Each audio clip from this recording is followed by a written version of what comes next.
Nii, tere! Mina olen Madis Vasser Eesti Rohelisest Liikumisest, keskkonnaorganisatsioon, mis on üle 30 aasta juba tegelenud Eestis niisuguse rohelisema maailmavaate edendamisega ja igapäevaselt töötan seal ka huvikaitseeksperdina, tegelen energeetika ja kliimateemadega.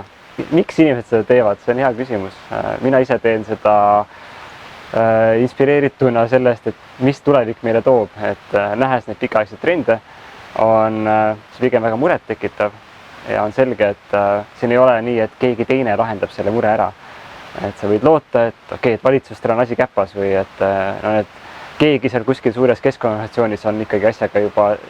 nagu tegelemise lõppjärgus, aga tegelikult tuleb välja, et ikkagi ise peab ka hästi palju panustama. Ja et tegelikult Eesti Roheline Liikumine, kui ta 32 aastat tagasi alguse sai, siis algsetel olidki just niisugused piirkondlikud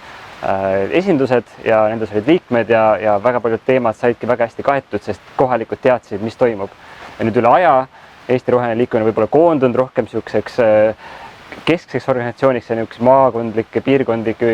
esindusi on vähem. Aga me näeme tänapäeval, et neid järjest tekib juurde kohalike algatuste näol, et kellelgi kuskil on mingi kodumets, mis on löögi all või mingisugune kaevandus, mis on välja pakutud ja kohalikud siis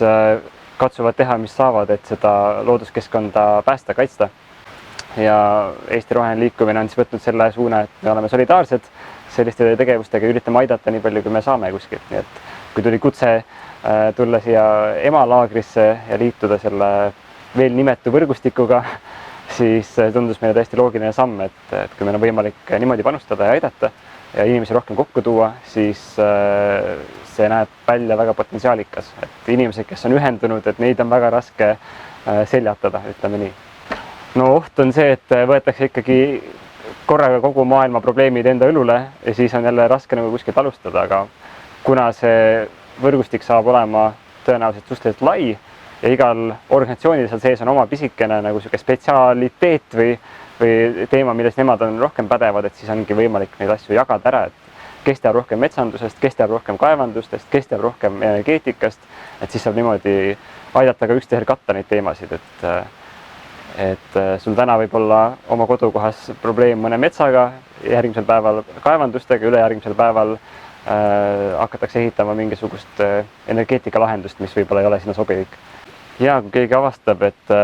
ka temal on üks nendest eelnimetatud muredest hingel, siis kõige lihtsam ongi kõigepealt võtta ühendust ja rääkida mõne inimesega, kes on juba valdkonnas sees, et ei ole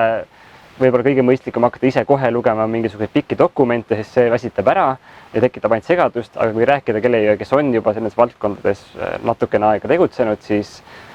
nad saavad anda kokkuvõtte, et mis on tegelikult kogu sellest mullist oluline, mida mingid sõnad tegelikult tähendavad